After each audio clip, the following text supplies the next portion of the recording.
Om Namo Bhagavate Vasudevaya. Om Namo Bhagavate Vasudevaya. Om Namo Bhagavate Vasudevaya.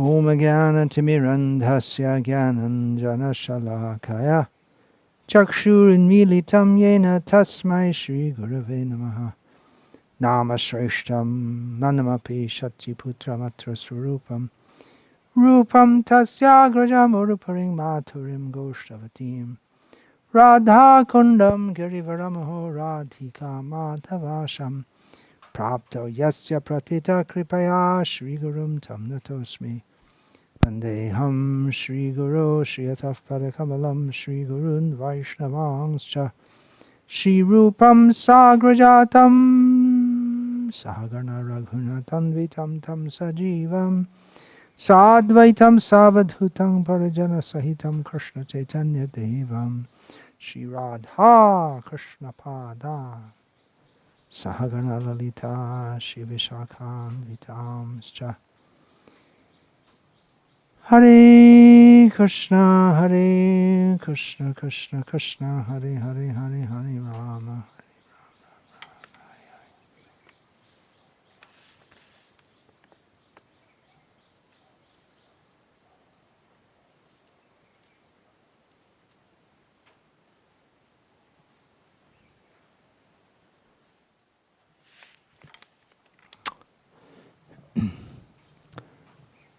Stopping sexual harassment in the workplace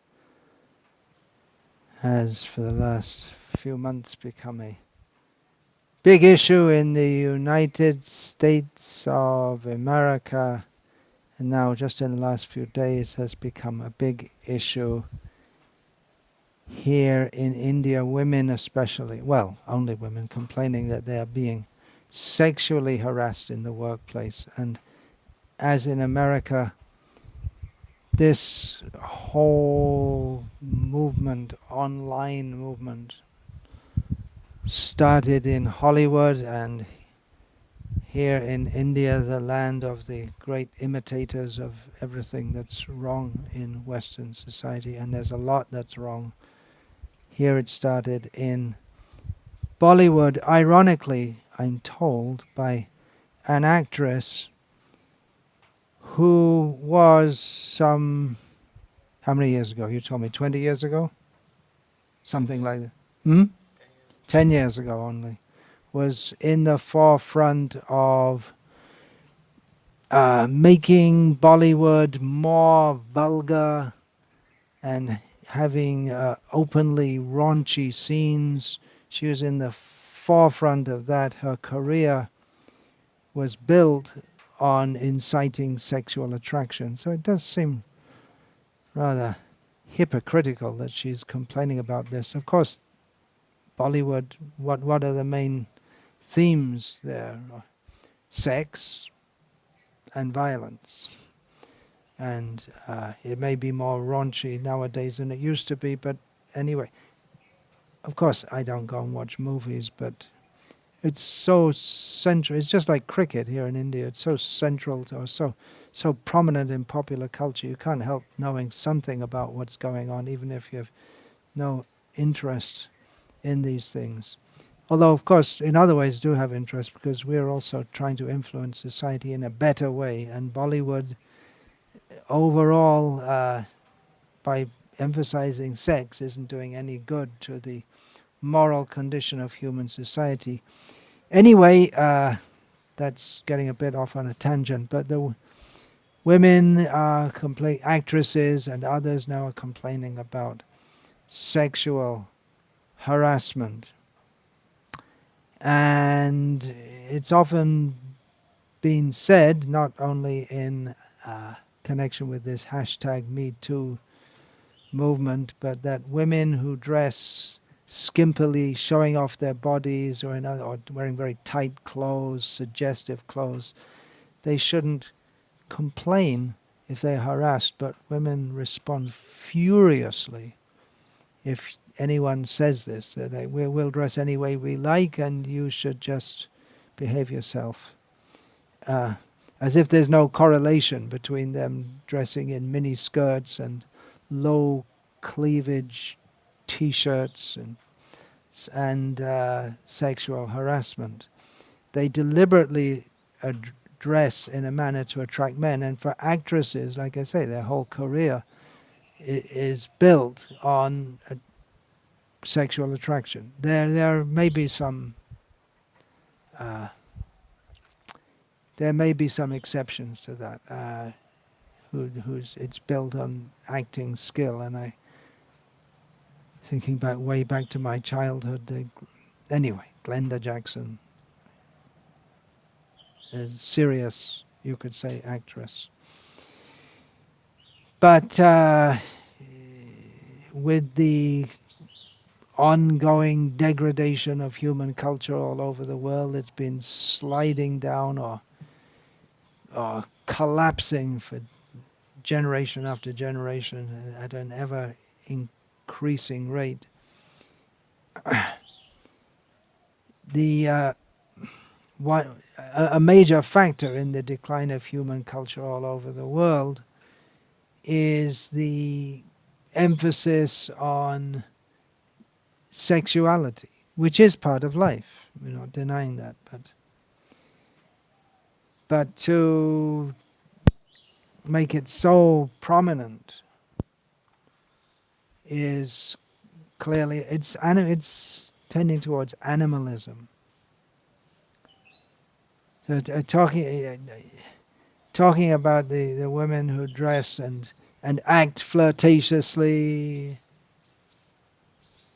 well, that could be called a form of sexual harassment, isn't it? That it's acting in a sexual manner. Sexual behavior doesn't just mean touching someone or saying something, but even by the way you dress, even by gestures, that's also sexual behavior. So any unwanted or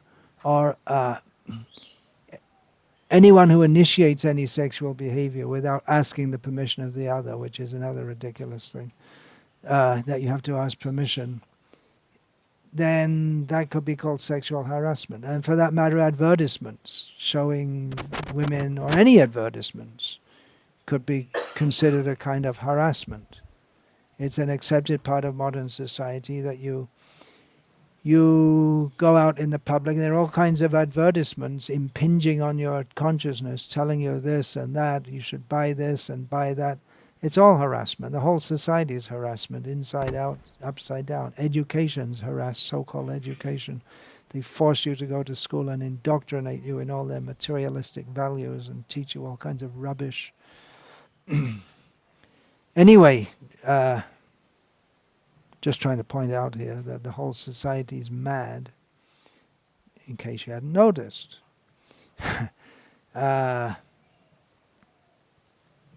Women are pointing out that the men aren't saints. Well, the women aren't either. Who's a saint? In a ridiculously oversexed society, you're going to have trouble. There's no doubt about it. What's the solution to sexual harassment in the workplace? I got a great solution. If you implement this, there'll be no more sexual harassment in the workplace, guaranteed. What is it? How can I be so bold as to say that there is such a solution? Here it is. Take women out of the workplace. How about that? Then you won't have any Bollywood movies. Good. Women are needed at home for their children. Talking about sexual harassment, right? Sex means an act which is designed by nature, designed by God, to give birth to children. Children are supposed to be looked after. And just as amazing, yeah, really. Children are meant to be looked after. And as in other species of life, the men and women have different roles in the family setup, and women are especially meant to be with their children. So that's a major reason why women shouldn't be in the workplace. They should be with their children if they have children. And not having children is another crazy idea, which is upsetting the whole demographics of the world. And I mean, there's so many. We're talking about one problem, but if you just examine this, so someone goes to the doctor because he's got a scratch on his finger, and the doctor examines, and it's just everything possible. He's got every disease under the sun. So it's something like this. We're complaining about sexual harassment in the workplace, but if you examine the social body, it's just sick, upside down, inside out, top to bottom. It's just a total disaster. Also, if you keep women hour after hour, day after day, week after week, with men who are not their husband, not their relatives, then expect trouble. The example given in Srimad Bhagavatam, Manu Samhita, ancient scriptures of India, or not, well, it's not India, it's addressing human nature. If you keep a pot of butter next to a fire, what's going to happen? The butter is going to melt. So if you keep men and women together, it's just ABC, practical biology. There's going to be sexual attraction. Unless the man is a saint, which is uncommon, and very uncommon in the modern age, because the whole society, like it's over-sexed. There's so much emphasis on sex, the sexual attraction. So you're doing women. I'm not blaming anyone, because the women themselves are raised in an overly sexed culture. They're raised to promote themselves as sexual objects with lipstick and eyelash, whatever it's called, eyelash thickener, and creams for their face, and creams for their elbows, and cream to put on makeup, cream to take off makeup, and fashions, and so many things. And then in such a society, they don't know. They're not raised to live in a manner which is conducive for their well-being. No one else is either. So, but this is just common sense, that if you put butter next to a fire, it's going to melt. If you put man in association with woman, there's going to be some attraction. Sexual attraction is going to be there. Civilization, one of the hallmarks of civilization is that this sexual attraction is controlled. But then a major part of civilization is also knowing how much to allow this sexual attraction. Obviously, it shouldn't be stopped altogether, or because reproduction is required. But then overemphasis of it is a major cause of all kinds of problems in human society, mental problems, and then biological problems. If we say this kind of thing, I have experience of this already. It's not the first time I've spoken on such topics by any means. You can expect to be scathingly attacked by feminists, but if we actually understand what is the purpose of human life. It's not simply to sensually enjoy ourselves like animals. Then feminism is a disaster. It's one factor in the whole disaster that is called modern society. Now, why am I even talking about this? I'm supposed to, by my dress, it can be seen that I'm supposed to be a spiritually minded person. Well, spiritually minded people are very concerned about sex. Why? Because kama kodas tatalo bhas tasmad etat trayang tyajet. Kam, material desire, specifically or most centrally, sexual desire. Kam, krodh, anger and lobh, greed. These three are to be given up if there's going to be any progress on the spiritual path. And it's not easy. Since time immemorial, we've been cultivating these degrading tendencies. So we're very concerned with this powerful force, which is called sexual desire. We're concerned not only for our own sake, but for the whole of society. And we see that the whole of society has gone far too far in promoting sexuality and promiscuity. So we wish to advise human society, as our Guru did. Our Guru, Srila Prabhupada, A.C. Bhaktivedanta Swami Prabhupada, was a highly advanced spiritualist, transcendentalist. He was the greatest friend of mankind because he gave knowledge of the highest truth distinguished from illusion. The whole sexual attraction, the idea that I shall be happy by sex, is a big illusion. No one ever became happy by sex. And there might be some instant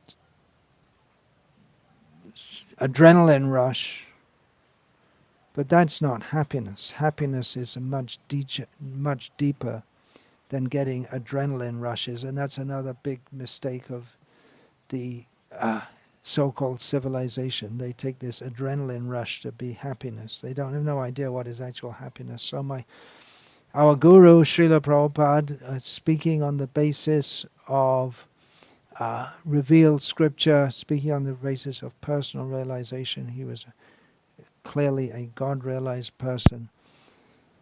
He, as the greatest friend of mankind, taught all these truths, that human life is meant for God realization. Sense gratification blocks God realization. In sense gratification, the most prominent, powerful force is that of sexual attraction. So this sexual attraction is a very powerful force. It has to be properly channeled and directed. And for those who are on the path of renunciation, that is to be wholly directed on the path of love of God, love of Krishna. So Srila Prabhupada, he taught to love God, to love Krishna, but he was very concerned with social matters also, because the whole society is set up in such a way that it's very much non-conducive to spiritual advancement, and he wanted to rectify that, and we, his followers, are trying to follow in his exalted footsteps to the best that we can. I wrote a whole book about this subject, about common sense matters, about respectable womanhood. Common sense is uncommon in a crazy world. The feminists within our Krishna conscious movement, they hated this book,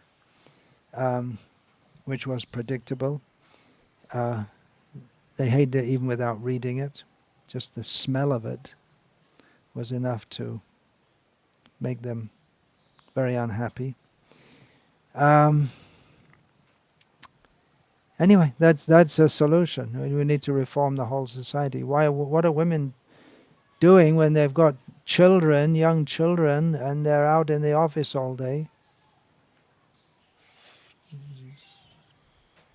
glancing at different men and dressed in such a way that they may attract men? Who are the men they're trying to attract? Get them out of the office. Why are these offices anyway? What is all this? This whole society set up for multinational corporations to influence the world in various ways. The whole society needs reforming. For anyone who wants to listen, and we don't expect there'll be very many, we can advise how to stay sane in a completely mad world. How to stay sane? Well, first of all, we have to understand that this world is mad. And if we try to partake in the whole flow of human society as it's going on at the present time, then we're going to be mad. So we have to take stock of who we are. Who are we? We're not this body.